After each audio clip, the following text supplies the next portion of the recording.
l'immunothérapie, voilà son mode de fonctionnement. Première des choses, il faut connaître d'abord le corps. Et le corps, c'est-à-dire qui est le système immunitaire. Premier système, c'est le sang. Est-ce que vous voyez? Donc, d'abord, il faut connaître le corps. Et puis, deuxième, d'abord, de toutes les quoi? Les maladies liées. Donc, il faut connaître la façon, de façon minutieuse, toutes les maladies, le fonctionnement de toutes les maladies liées au sang. Et puis, troisième, maintenant, l'immunothérapie lui-même. C'est-à-dire la solution. Voilà toute une vie. Si tu maîtrises les trois, tu es le patron du monde. Sur l'hématologie. Donc, toi, tu t'en vas à l'école. Tu étudies l'hématologie.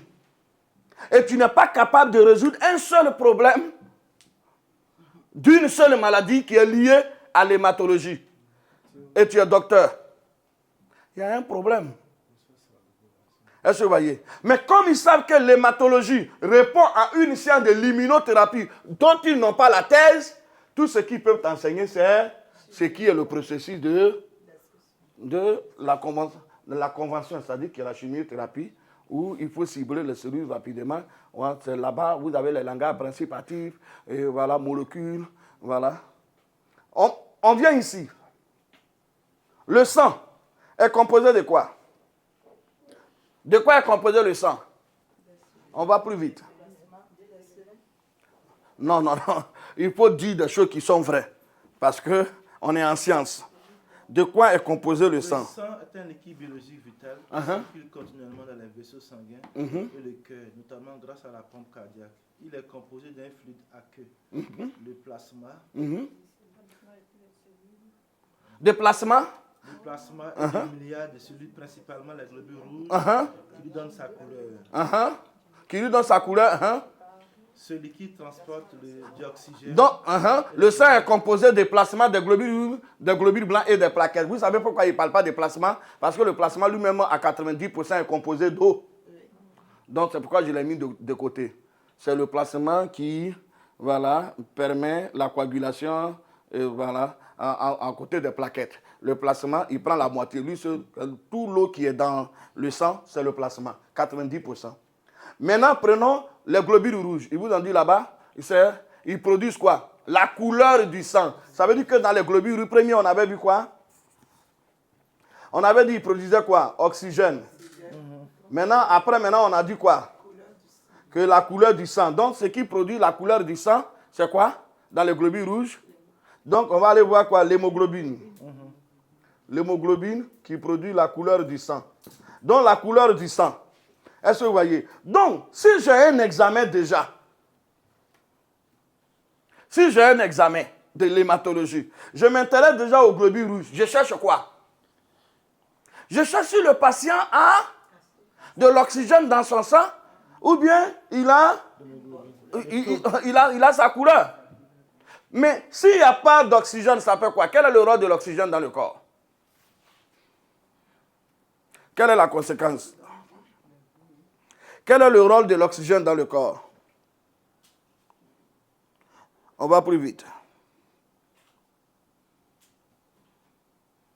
Le rôle principal de l'oxygène dans le corps humain est de fournir l'énergie nécessaire au fonctionnement des cellules, notamment par la respiration cellulaire, où il brûle les nutriments pour produire de l'ATP. Est-ce que vous voyez?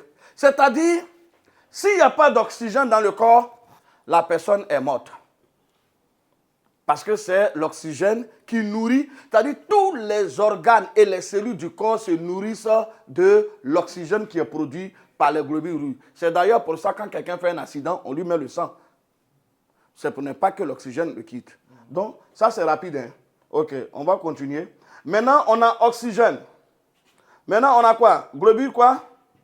Blanc. Globule blanc. Lui, c'est quoi? Le rôle des globules blancs, c'est quoi? On y va. Ma petite chérie, toi, tu joues à quoi? Tu es en classe? Les globules blancs. Les globules blancs aussi appelés leucocytes, sont les cellules sanguines essentielles au fonctionnement du système immunitaire, responsables de la défense de l'organisme. Responsables, c'est eux qui sont les commandants. Le système, c'est eux qui protègent, donc défense du corps, n'est-ce pas? Donc, c'est eux qui sont les gendarmes du corps. Donc, tout ce qui va rentrer, c'est eux qui font la guerre. Donc, quand tu regardes dans un examen qu'il y a un problème de globules blancs, ça veut dire quoi? Ton corps n'a pas de défense. Maintenant, les plaquettes, eux, ils font quoi?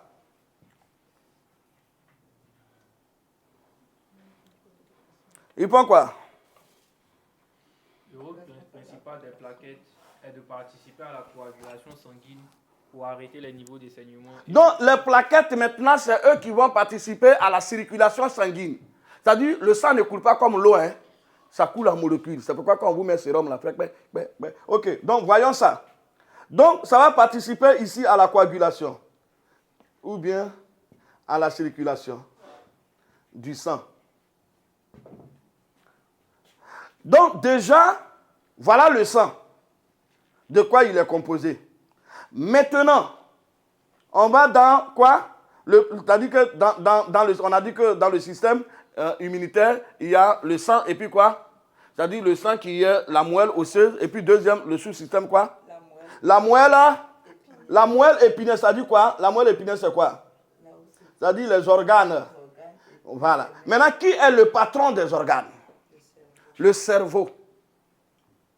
Maintenant, qui est le commandant de la moelle épinière? Qui dirige la moelle épinière? Tapez. Qui dirige la moelle? Parce que les gens croient que les gens meurent par le cœur. Quand quelqu'un, comme dans les films, on dit, toucher son cœur pour voir s'il est mort. On ne meurt pas par le cœur. On meurt par le cerveau. C'est le cerveau plus précisément. C'est le cerveau. Vas-y. Plus précisément l'encéphale qui contrôle et commande les fonctions corporelles via les signaux envoyés par... C'est le cerveau qui donne le rôle de chaque organe. Est-ce que vous voyez? C'est-à-dire dans le corps là, le patron du corps, de tous les organes là, le patron, c'est le cerveau. Voilà le patron du corps. C'est lui qui commande. Si lui il a un problème là, c'est-à-dire tout le corps, c'est-à-dire les rôles de distribution là. Voilà. Maintenant lui-même il se nourrit de quoi? De quoi se nourrit le cerveau? Le cerveau se nourrit de quoi? De quoi se nourrit le cerveau? Le cerveau se nourrit principalement de glucose, le sucre des glucides qui fournit l'énergie nécessaire pour fonctionner, ainsi que d'oxygène qui lui... Le cerveau se nourrit de l'oxygène. Lui-même, il prend 20% de l'oxygène qui est dans notre corps. Il prend 20%. Et il donne les 80 autres % au corps. Donc, si tu as un problème au niveau du sang déjà, quelqu'un qui a un problème au niveau du sang, c'est-à-dire que déjà, il a commencé un autre problème au niveau du fonctionnement des organes. Est-ce que vous comprenez? Donc, c'est lié. C'est lié. Donc, prenons un exemple. Si quelqu'un a un problème de globules rouges, globules blancs, et puis au niveau des plaquettes, qu'est-ce que la médecine dit? Quand vous partez, qu'est-ce que l'hématologie dit? Le docteur dit quoi? Il dit quoi? Hein? Il dit, tu as une anémie quoi? Hypochrome microcytaire. Ça veut dire quoi? Vous là, il faut que vous lisez ce qu'ils écrivent sur vous. Quand il dit hypochrome là, ça veut dire que ton sang a perdu sa couleur. Quand il dit microcytaire là, ça veut dire que tes globules rouges là sont déformés. Mais si tes globules rouges sont déformés, ça veut dire que le sang qui quitte vers le cœur pour oxygéner tous les organes est déformé. Donc du coup, ça va exercer une pression sur les artères. Puisqu'il y a deux groupes de vaisseaux sanguins, les artères et les veines. Les artères, la différence entre les artères et les veines, c'est que lorsque le sang quitte oxygéné du cœur pour aller nourrir les organes, ça passe par les artères. À son retour avec les déchets, il passe par les veines. Donc, ça va exercer une pression sur les artères, c'est ce qu'on appelle la pression artérielle, la tension artérielle. Mais si ça devient répété, ça qui est l'hypertension. Donc, quand quelqu'un même dit la hypertension, là, ça dit son sang est déjà sale. Donc, quelqu'un qui a hypertension va avoir problème de quoi? Avec l'oxygène. Donc, il va avoir insuffisance rénale. Il va avoir quoi? Problème de cardiovasculaire.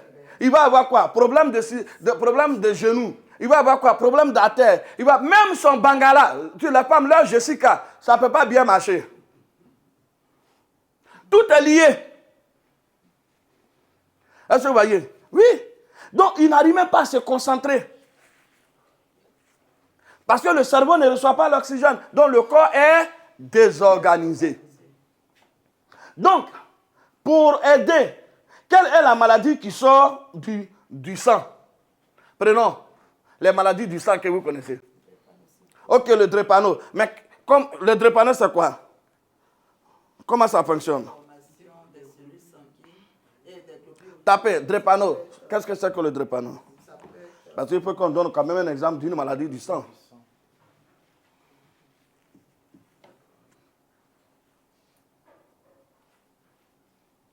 C'est quoi le drépano? La drépanocytose. Oui.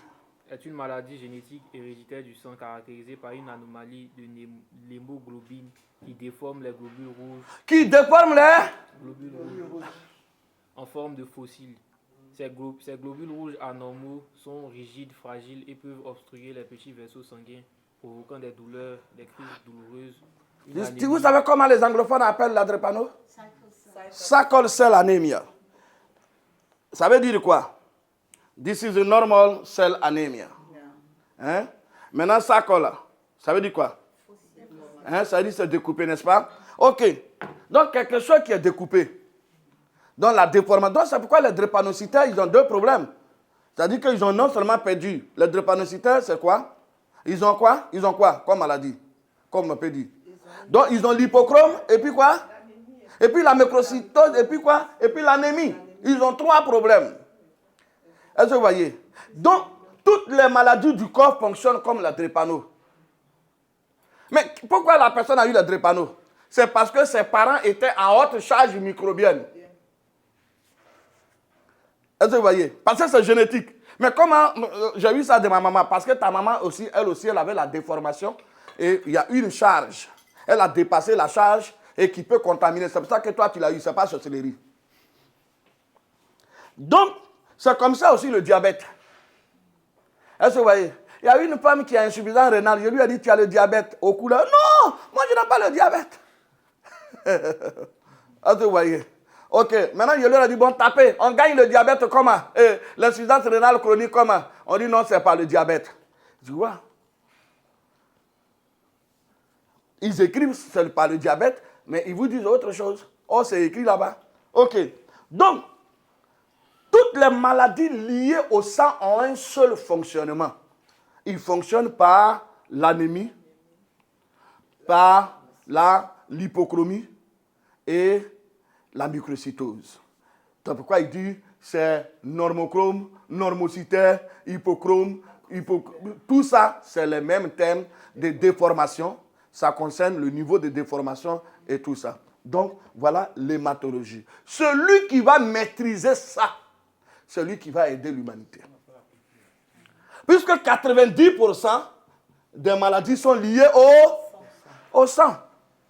Donc, si tu n'as pas résolu le problème du sang, donc imagine quelqu'un qui peut redresser les sickle cells, c'est-à-dire que le sang déformé, on le redresse comment? Qui redresse ça? C'est la moelle osseuse, celui qui fabrique là. C'est lui qui redresse. Mais pour que lui, il puisse se redresser là, il faudrait que lui aussi, il soit libéré. Mais pour qu'il soit libéré, il dit chimiothérapie là le tue. La seule chose qui peut l'aider, c'est lui là. Toi, tu dis non, on n'a qu'à faire ça là forcément. C'est vous qui avez l'argent, c'est vous qui avez les hôpitaux, c'est vous qui utilisez ça. Mais nous autres, on a quand même droit à la vie, non?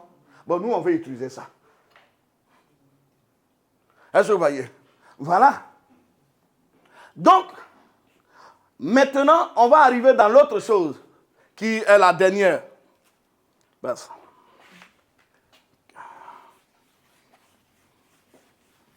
Maintenant, dans la solution.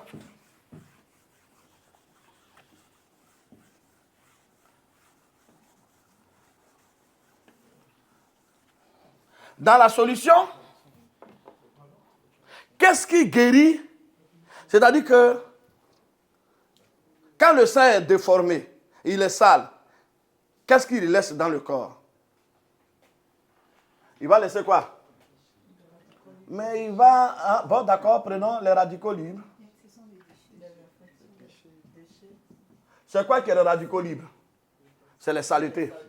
Hein? Et puis quoi? Ça va faire quoi? Il va laisser quoi? On va plus vite. Hein? Il va laisser les... Donne. Si, quelle toxine? Si je te fais ça tout à l'heure, jusqu'à le soir, il va avoir quoi ici? Hein? Donc, il va avoir les inflammations. Aïe. Les inflammations, ce sont les inflammations qui donnent quoi? Quand c'est enflammé, après, ça donne quoi? Ok, les infections. Après infection, ça va devenir quoi? Mais vous avez peur de quoi? Parlez. Après infection, inflammation, ça va devenir plaie. Donc, ça devient des plaies. Hein? Que ça soit plaie intérieure comme extérieure. C'est ça qu'il faut résoudre. Mais comment on doit résoudre ça?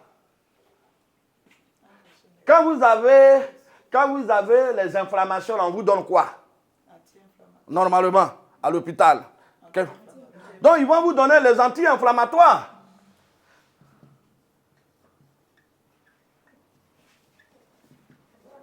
Après quoi? Quand il y a les plaies, on vous donne quoi? Les antibiotiques.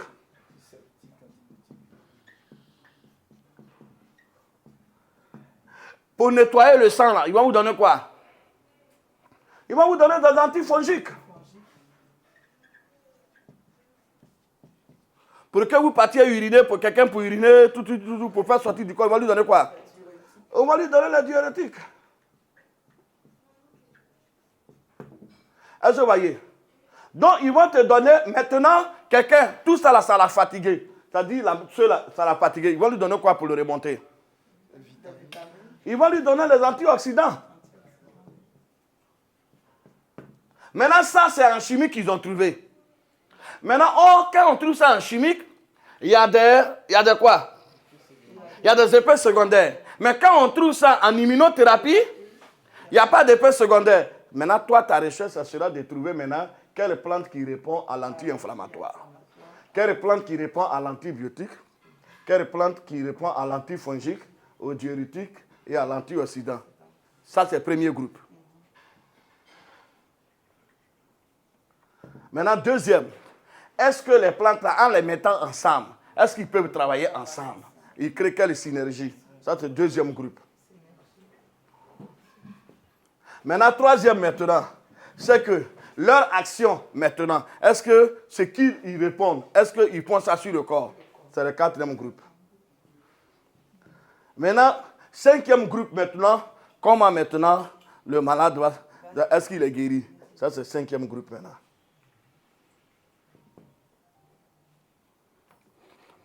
Ok, je vais t'appeler, je suis en train d'étudier. Donc, vous voyez, non? Donc, voilà ce qui est intéressant. Premier groupe, il faut trouver les anti-inflammatoires. Deuxième groupe, il faut trouver leur synergie. Troisième groupe, il faut trouver leur action. Quatrième groupe, leurs effets. Cinquième groupe, le remaniement. Mais comment ils vont fonctionner maintenant? Quand tu trouves un anti-inflammatoire, ça va diminuer les inflammations et tout. C'est là que vient maintenant la science de nos ancêtres. Nous avons trouvé que quand serpent mord les gens, les vieux là, ils ont des plantes qu'ils vont chercher et puis ils vont te faire boire. Maintenant, moi, qui suis allé à l'école, tout ce que j'ai à faire, c'est d'aller trouver la plante du vieux. Je m'en vais au labo pour trouver qu'est-ce qu'il y a dedans. C'est comme ça qu'on a trouvé ce qu'on appelle les cordes à liane qui possédaient près de 92% d'antibiotiques et 93% d'anti-inflammatoires. Oh, moi, je vais avoir 100%, même 120%. Est-ce que vous voyez? OK. Donc, on trouve qu'il y a des virus seulement, avec 40% seulement, ça les détruit. Et tous les autres virus, là, ils ne peuvent pas résister à 90 degrés. Même que ce soit le virus du sida. Et toi, tu en as 92, 93. Donc, ça va libérer la moelle osseuse, et la moelle osseuse va sécréter quelque chose qui n'a jamais existé, que la médecine conventionnelle ne connaît pas. Et ce mot-là, ils ne le connaissaient pas, érythrie, mais ils ne savent pas quoi. C'est quoi? Ce n'est pas les cellules hématopoïèses. On les appelle les cellules hématopoïétiques. Mon petit, il faut taper. Qu'est-ce que c'est que les cellules hématopoïétiques? Qu'est-ce que c'est que les cellules hématopoïétiques? Les cellules hématopoïétiques, ou plus précisément cellules souches hématopoïétiques, sont des cellules fondamentales présentes dans la moelle osseuse qui produisent toutes les cellules du sang. Globules rouges, globules blancs, comme les macrophages, les lymphocytes, les neutrophiles et les plaquettes, tout au long de la vie de l'organisme. Elles sont utilisées en thérapie pour traiter des maladies du sang et des cancers par le biais de greffes de moelle osseuse ou de sang périphérique. Vous voyez ça? Les cellules souches là, ce sont des cellules, c'est les mêmes cellules comme les globules blancs, mais ce jour-là, c'est une autre nature de globules blancs. Une autre nature de globules rouges. Une autre nature de globules. Donc c'est pourquoi quand quelqu'un dit, quand vous là, les Indonésiens, les gens vous envoient les produits, ils blaguent vos parents, ça là, ce sont les cellules souches. Ils parlent aux analphabètes. Sinon, ils ne peuvent pas nous dire ça. Toi, tu donnes cellules souches. Est-ce que toi, tu peux produire cellules souches? La cellule souche est produite elle-même par la moelle osseuse en face de ce qu'elle a. Mais pour qu'elle puisse produire la cellule souche, il faut lui donner l'immunothérapie. L'immunothérapie. Or, pour compenser l'immunothérapie, il faut avoir tout ça là ensemble. Est-ce que vous voyez? Pourquoi? L'immunothérapie, les globules blancs, les globules rouges et les plaquettes qui seront créés à d'autres natures, comme lui, quand on avait dit il fait, il va aller maintenant, pourquoi? Pour reconnaître, c'est-à-dire pour cibler, détruire. Et puis, il va travailler avec le cerveau. Moi, il y a une fille qui avait, comment on appelle ça, des problèmes sur le gencier quand c'est gonfle. Est-ce que vous voyez? À cause des infections, on lui donne des antibiotiques et tout. On lui a donné le zézépagnon. Et on a trouvé qu'elle est guérie. Ils ont dit c'est de la magie. Je lui ai dit non. Le problème c'est quoi? C'est que il y a un groupe d'infections. Et vos antibiotiques là, il y a des groupes d'infections qu'eux, ils ne moyennent pas. Il y a des infections qui résistent aux antibiotiques conventionnels. Donc, il faut, c'est comme le virus du sida. Quand il rentre dans le corps, il s'attaque à toutes les cellules, c'est-à-dire de façon concomitante. Donc, il faut aussi avoir un résultat concomitant. Il faut avoir tout ensemble. Mais là où c'est bon, c'est que tout étant réuni, non seulement ils n'ont pas d'effet destructif. Le seul effet qu'on peut appeler effet secondaire, ce qui n'est pas d'ailleurs effet secondaire, prenons le cas des mangues. Si tu manges beaucoup de mangues, tu vas avoir quoi? Tu vas avoir diarrhée. Est-ce que ça va te tuer? Non. C'est tout. Les plantes médicinales vraies n'ont pas d'effet destructif. Et nous l'avons prouvé à l'université. Et c'est ce que le docteur Richard Sarkozy sont en train de faire qu'ils ont prouvé à l'université. Or, moi, j'ai trouvé tout ça. J'ai pris 9 ans, 8 mois pour étudier toutes les plantes qui sont sous le sol de mes ancêtres. C'est-à-dire l'Afrique d'abord. Puis c'est ça qui est chez moi. Est-ce que vous comprenez? Et nous avons trouvé le zézépagnon. Donc, en fonction des maladies, je te donne les doses. En fonction des trucs, je te réduis les doses. Sinon, le zézépagnon est déjà fini. Maintenant, je prends le zézépagnon maintenant. Et je lui dis, on a qu'à le soumettre à la chimiothérapie, à son fonctionnement. Et on utilise le zézépagnon, on trouve que les antibiotiques composés du zézépagnon ont la capacité de détruire les cellules du cancer de la prostate, les cellules du cancer des trucs. Puisque c'est eux qui sont au pouvoir. Donc on est obligé d'aller avec leur cachet. Ok. Donc c'est tout. Donc nos ancêtres ont eu une science. Donc, il faut former maintenant sur le dosage. C'est ça qui est le dosage. Donc, quelqu'un qui prend comprimé de blanc pour mettre dans une tisane, c'est un ignorant. Pourquoi? Bon, laissez-moi vous dire. Parce que le renouvellement là, Donc, ça veut dire que, ici, là, pour que je puisse soigner, j'ai répondu rapidement que je viens de faire là, à 20 minutes. Voilà ce que j'ai répondu.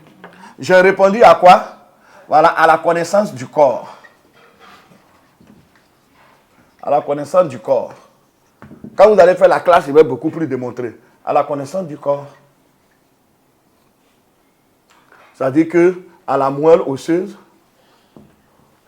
plus quoi? Plus quoi? Plus la moelle épinière. Ça, c'était le corps. Deuxième, j'ai répondu à quoi? À la maladie, son fonctionnement. En prenant la drépano comme exemple. Vous voyez, même diabète. Donc, quand eux, ils disent qu'ils ne peuvent pas soigner le diabète, ils sont francs. Parce qu'on ne peut pas soigner le diabète avec la chimiothérapie. On soigne le diabète avec l'immunothérapie. Puisque c'est une maladie qui déforme les cellules du corps. C'est une maladie qui est anémie, hypochromie, microcytaire, isolée. Donc, ils ont raison, ils sont francs. Là, quand même, ils ont raison. Mais nous, si on dit, nous, on guérit. Oh, pourquoi tu as dit ça? Tu n'as pas le droit, ça ne se guérit pas. Mais pourquoi? Ça ne se guérit pas parce que vous avez tellement menti aux gens, ils ont laissé l'inflammation devenir des plaies et le système est détruit. Et il y a des organes qui ont été détruits qu'on ne peut plus rattraper. C'est pour ça. Sinon, si on commençait depuis là, chaque inflammation qui s'annule, ça ne va pas devenir une plaie. Est-ce que vous voyez? Bon, maintenant, prenons une question. Prenons, comment on appelle ça? Mettez quelque chose. Voilà. Combien de temps fait le renouvellement des globules blancs, des globules rouges et des plaquettes?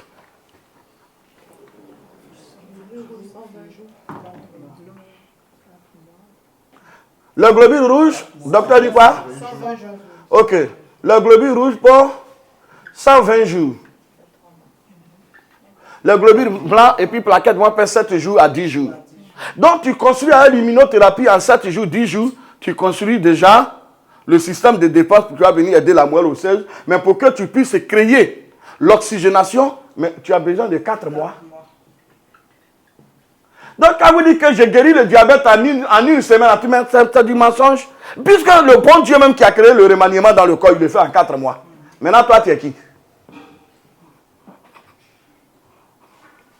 Est-ce que vous voyez?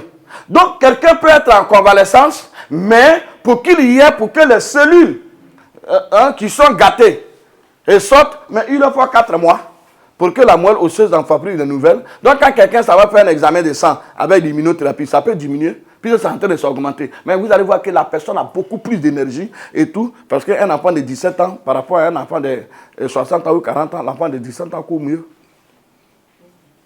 Donc, le remaniement, donc par exemple, il y a le remaniement des cellules du foie. Mettez le remaniement des cellules du foie. Mais ça prend 6 mois, 12 mois. Est-ce que vous voyez? Donc, toi, tu t'en mets comprimé dans un truc. Pourquoi? C'est l'ignorance qui paie.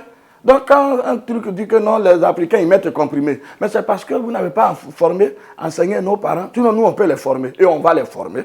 Et on va les faire comprendre que c'est leur science qui est la science maîtresse de toutes les sciences. Donc, leur Bangala pouvait bien entretenir les jeunes filles comme les vieilles femmes. Donc, même à 85 ans, ils faisaient les enfants.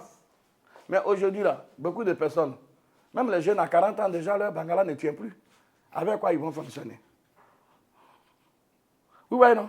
Oh, nos parents, à 85 ans, 87 ans, leur Bangala pouvait même enceinter, même les jeunes filles de 20 ans, 18 ans. Pourquoi? Parce qu'ils avaient l'immunothérapie. Ça, c'est notre culture. Nous devons la connaître de façon scientifique. Moi, je suis aux États-Unis, je m'appelle appelé le dieu de l'immunothérapie.